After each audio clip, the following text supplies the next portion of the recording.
Bon, je vais quand même essayer d'être rapide parce qu'il va être temps de boire un coup. Hein. Donc je vais faire ça en 5 minutes.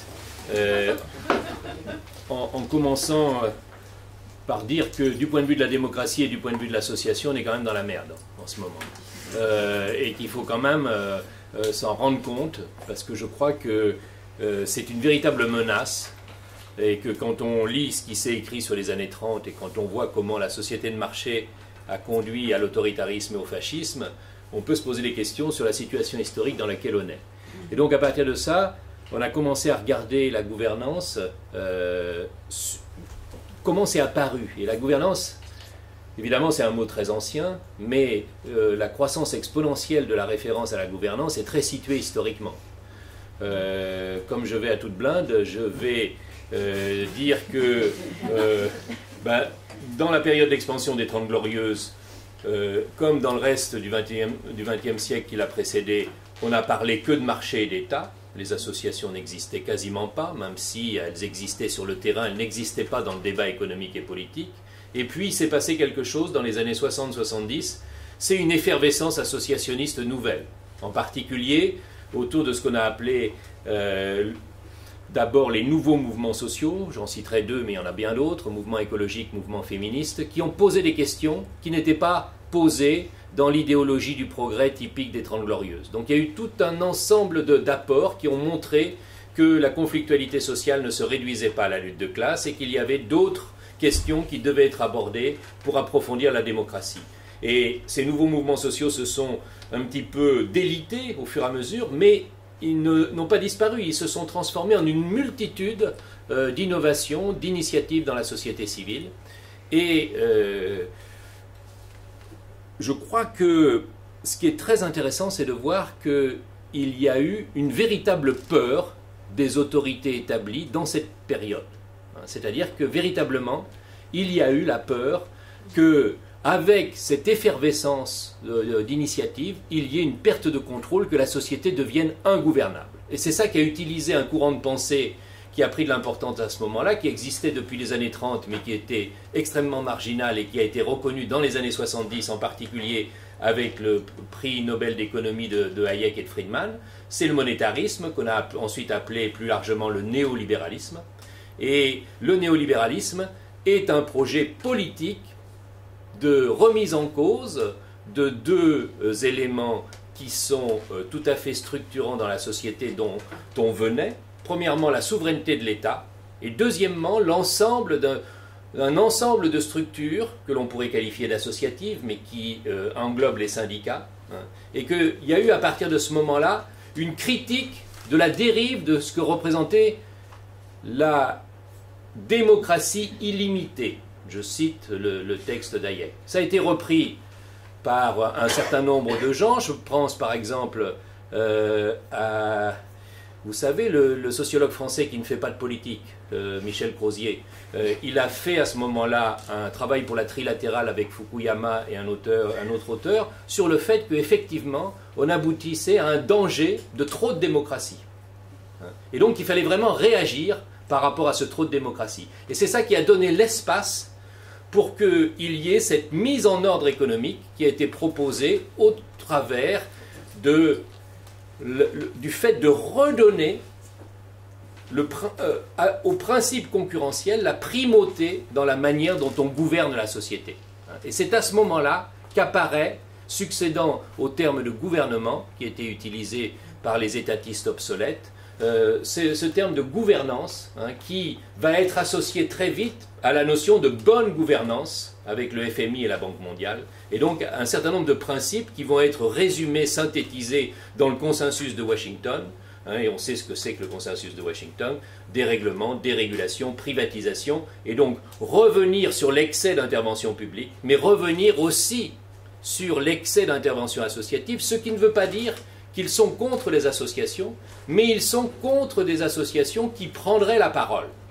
En fait, ils sont pour des associations un peu misérabilistes qui pourraient rendre des services pour pas cher. Ça, ils sont absolument pour. Mais surtout pas des associations qui puissent véritablement avoir une fonction autre qu'une fonction d'économie au rabais.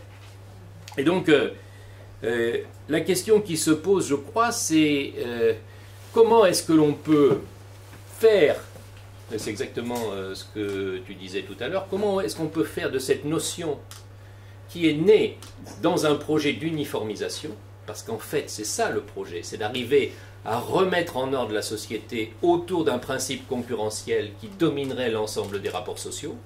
Donc c'est cela qui est fait et qui est théorisé par Hayek, puisqu'il dit que tout ce qui est de l'ordre de la volonté étatique ou du groupe organisé vient en fait gêner les arbitrages décentralisés qui peuvent se faire uniquement dans un ordre spontané, qui s'agence de lui-même à partir du principe de la concurrence.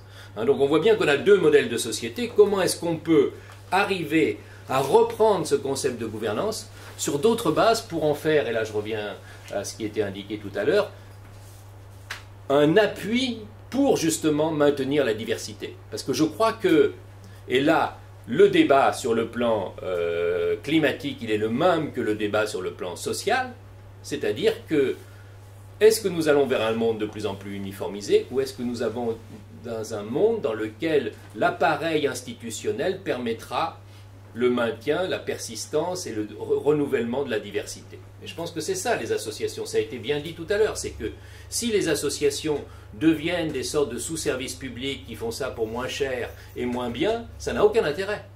Si c'est des entreprises privées qui fonctionnent avec un but social, ça n'a pas grand intérêt non plus. Là où c'est intéressant les associations, c'est quand effectivement il y a des possibilités pour des personnes de se mobiliser d'une autre façon que dans les systèmes privés et publics, et donc d'aboutir à d'autres relations, à d'autres réseaux, à d'autres formes que celles que l'on connaît dans les systèmes dominants. Et il me semble que ça suppose aussi, bien qu'il y ait une très grande prévention du monde associatif vis-à-vis de tout ce qui peut être théorique, ça suppose aussi d'étayer plus théoriquement ce qui se joue dans le monde associatif, parce qu'on voit bien que des conceptualisations comme celle de Hayek produisent des effets performatifs sur la société. Et donc je crois que les questions pratiques et les questions théoriques sont les mêmes, et qu'il faut aujourd'hui essayer de voir autour de quelle théorisation est-ce qu'on peut reprendre la question d'un fonctionnement associatif qui soit garant de la diversité.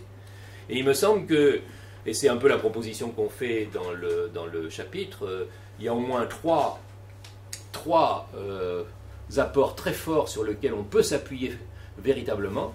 Le premier, donc, c'est celui de Ostrom. Ostrom est aussi prix Nobel d'économie et dit exactement le contraire d'Hayek, c'est-à-dire que Hayek refuse tout ce qui serait un projet téléologique, c'est-à-dire pour lui tout projet qui serait une volonté pour l'avenir est déjà le début du totalitarisme. Au contraire, ce que nous dit Ostrom, c'est que il y a la possibilité, dans un certain nombre de conditions qu'il convient d'étudier et d'analyser, que l'auto-organisation des personnes concernées soit plus adaptée pour fournir des réponses que les réponses marchandes et étatiques. Donc là, je pense qu'on a un point très important, et qui montre bien, par rapport à ce qui était dit tout à l'heure, que le problème n'est pas d'affirmer des valeurs, parce qu'aujourd'hui, sur n'importe quelle charte d'entreprise, vous avez exactement les mêmes valeurs que ceux qu'il y aura dans une charte d'association. Donc de ce point de vue-là, il n'y a pas de différence. Tout le monde a le même discours aujourd'hui. Les plus grands prédateurs mondiaux ont le discours de la solidarité. Donc ce qui importe, c'est l'articulation, et ça a été dit tout à l'heure, l'articulation entre des règles et des valeurs. C'est-à-dire, c'est quand les valeurs sont productrices de règles, ce qui a été dit, ou de règles autonomes ou de règles de contrôle, mais en tout cas, ce que ces règles sont l'émanation des personnes qui sont concernées.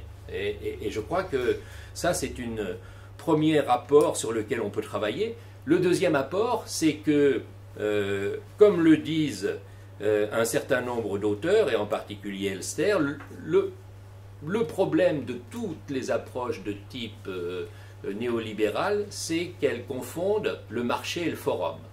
Et en fait, elles rabattent le forum sur un marché. Or, en fait, il y a deux principes structurants qui sont radicalement différents. C'est le principe du marché qui repose sur un paradigme agrégatif, c'est-à-dire que les gens ont des préférences individuelles, et puis il y a un certain nombre de mécanismes qui permettent d'agréger ces préférences individuelles. Et le paradigme délibératif est complètement différent. C'est-à-dire que le paradigme délibératif, c'est qu'on n'a pas la solution dans nos préférences individuelles. Et ce qui est justement intéressant, c'est par les lieux d'échange à travers lesquels on se forme une opinion, on arrive aussi à une décision qui est très différente de celle qu'on aurait prise si on s'était reposé sur la préférence individuelle que l'on a au départ. Donc il y a une créativité, ce que disait Maïté tout à l'heure, il y a une créativité de la discussion publique qui permet d'inventer des solutions qu'on ne pourrait pas inventer sinon. Et je crois que ça, c'est tout ce qui a été développé à travers la seconde école de Francfort avec Habermas, Honneth et Fraser en particulier, c'est-à-dire ce qu'apporte la dimension publique, l'espace public au sein des associations. Et ça suppose qu'on renonce aussi à cette définition trop simpliste de l'association, comme quoi ça serait une organisation privée. Non.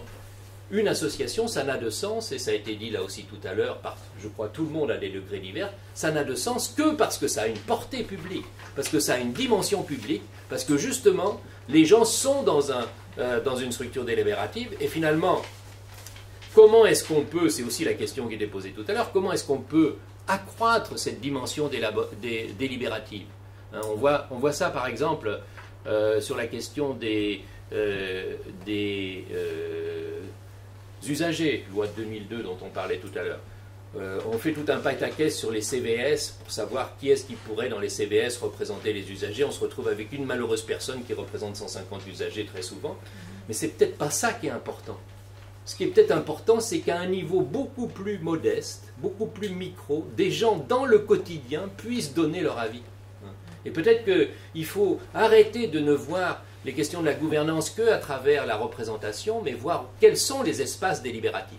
Et je crois que dans le livre, c'est l'un des éléments, c'est de voir que finalement, il y a une assez grande possibilité d'ouverture d'espaces délibératifs, à condition que les acteurs associatifs le souhaitent.